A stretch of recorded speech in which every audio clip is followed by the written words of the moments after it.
we're going to talk about emotions because the rest of us are non-emotionals. And the biggest thing that I've had to learn, and he has been the biggest teacher for me, is how not to crush those emotions. Because coming from someone who's not traditionally like driven by their emotions, we don't have an internal emotional wave. It's not that we don't have emotions, but we're non-emotional in the sense that we don't have an internal wave of emotions. Just letting him have his lows, and not questioning. Because the other thing I used to witness about myself, right, is like open emotional center. I'm trying to make sure everybody's okay. And especially when it's your child. So when he would have his lows, it's even, in my opinion, it's even conditioning to go, are you okay? Are you sure you're okay? Are you still okay? He's a manifestor. So he's also. And you're asking him all these yes, no questions. Yes. And questions in general. Yes. Oh my God. So in looking back, like the first couple of years, I was like, whoa. And so now like it shifted, right? Now I ask him how he feels about things. When he's low, I don't make it a big deal. I'm just like, okay, let me know if you need me. He's somebody who has to like process his feelings, right? And so he's 12 now, and we still have a process where he'll text me if I'm not home, or if I'm whatever, he'll come get me in the bedroom if I am home, and he'll go, can we talk? And like at night, we'll just stop, and he just kind of unloads his feelings to me so he can go to bed, right? He's emptying out because he's in a house full of sacral people. Yeah. And just understanding that when he goes to his room and needs space, we don't go try and chase him down and being like, are you okay? When he withdraws and his big energy, like when he comes out at 200%, you're like, whoa, you haven't done anything in 2 months. And all of a sudden now you're like crazy and not making this story about why all of a sudden what's wrong with you? Why are you all crazy right now when you've been really baseline melancholy for the last 2 months? So just understanding that about him and my tendencies, one as a mother, but then also because of some of the openness in my chart to try and like inquire and understand and fix early on, I was like, whoa, we can't do that. And so a lot of it has been about preserving his autonomy, right? Preserving his emotions, preserving his inner, like preserving what's true for him without trying to condition him, right? That is my whole goal in life, is like, how can I still be me and respect the other person and not condition the child so that they have to decondition later in life? And that doesn't mean I'm perfect, but right. I'm very and conditioning to a certain degree is inevitable. Otherwise you're not experiencing life, you know. Yep. So we get, but when we are aware of the fact that, you know, we're being conditioned or we're conditioning others and doing it in a way that, like you said, respects them. But now you're saying all this stuff, and you and I have not talked about your son at all in previous conversations.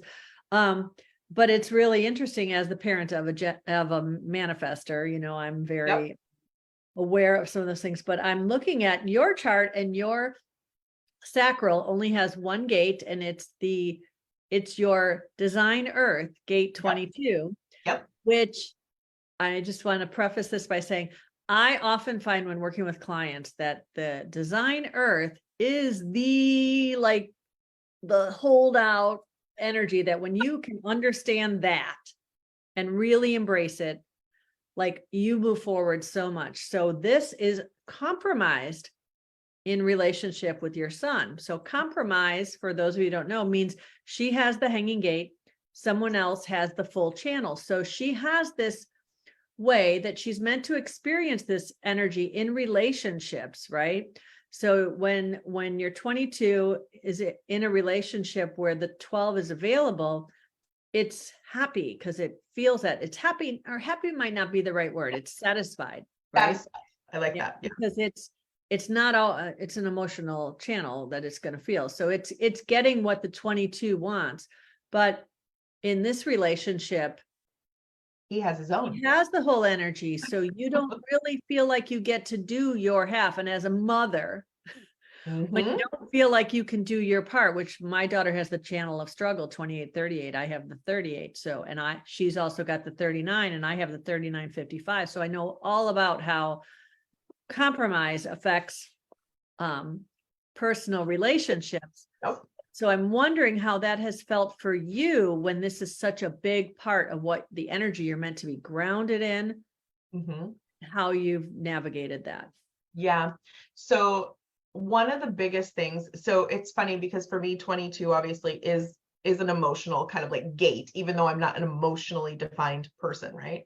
And so explain what that gate is, because I didn't even say to anybody what. Yeah, so how I experience this gate, this is the gate of like surrender. This is the gate of like grace. This is about kind of like learning to kind of like give yourself grace, to surrender to the flow, to be open and not, I'm going to use the word controlling because that's a big thing for me. And that's how I experience it. And so for me, like learning how to surrender to the fact that he doesn't necessarily need me all the time. And as somebody who's like, I'm a generator, I need to be needed. I have an open will center. I need to prove that I'm needed. Right. And I'm your mother. I'm your mother. What do you mean you don't need me? So I would say the biggest part for me, and because he's a manifestor, he is very solid in who he is. And because we've been very conscious of that, right? So it's been about me learning that not being, quote, needed in the ways that I have been conditioned that needing means that you're important and that makes you valid as a mother. I've had to let go of that story and really flip that story on its lid and go, no, I have a child who's very grounded in who he is. This kid does not like, peer pressure is not a thing for him. Kids try to peer pressure him and he's like, no, thanks. I'm over here. Right. Like he doesn't, and he's also single definition. He doesn't need other people. Right.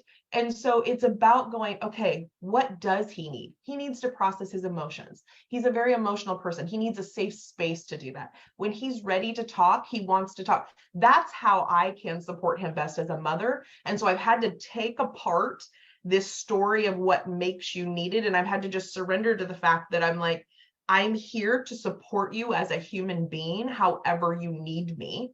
And it doesn't mean anything about me if you don't need me in that way. This is our relationship dynamic. This is our mother-child relationship dynamic. And also just understanding that conditioning comes up for me because that's how I feel love. And so it's always turned back on me. Okay, well, if I'm really feeling like he doesn't need me and I'm feeling some way about it, what's going on with me? And so it's really about self-awareness for me. And then the gate of just surrendering to, with him particularly, about not being needed that way. And like all the stories that society tells us about that I had come to believe. Yeah. Yeah. It really is amazing how, as parents, we oftentimes try to understand our children, which is a really wonderful thing. But until we understand ourselves, right? Mm-hmm. We really can't do it justice, because if we lose ourselves in parenting,